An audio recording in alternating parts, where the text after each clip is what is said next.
All right, this is the business law chapter summary for chapters 23 and 24. Chapter 23 starts off talking about the Securities and Exchange Commission, which is the SEC. And in the book, it says the Federal Administrative Agency is charged with overall responsibility for the regulation of securities, including ensuring the investors receive full and fair disclosure of all material facts with regard to any public offering of securities. It has wide enforcement powers to protect investors against price manipulation, insider trading, and other dishonest dealings. It goes on to talk about security, prospectus, underwriter, which is the investment banking firm that agrees to purchase a securities issue from the issuer, usually on a fixed date at a fixed price, with the view to eventually selling the securities to brokers who in turn sell them to the public.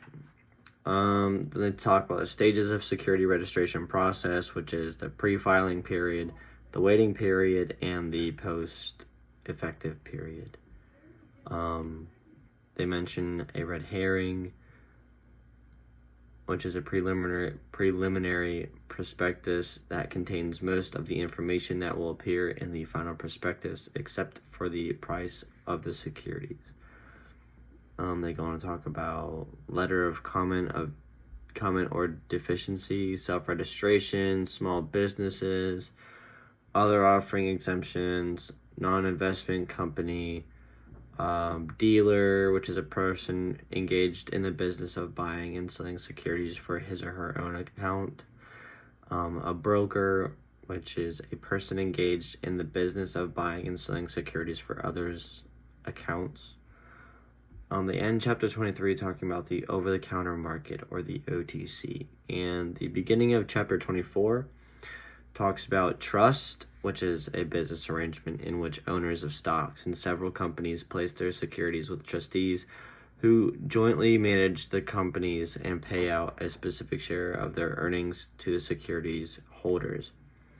They talk about Harvard School, Chicago School, the Sherman Act, which is a federal statute that make illegal every combination, contract, or conspiracy that is unreasonable restraint of trade when a concerted action involves interstate commerce.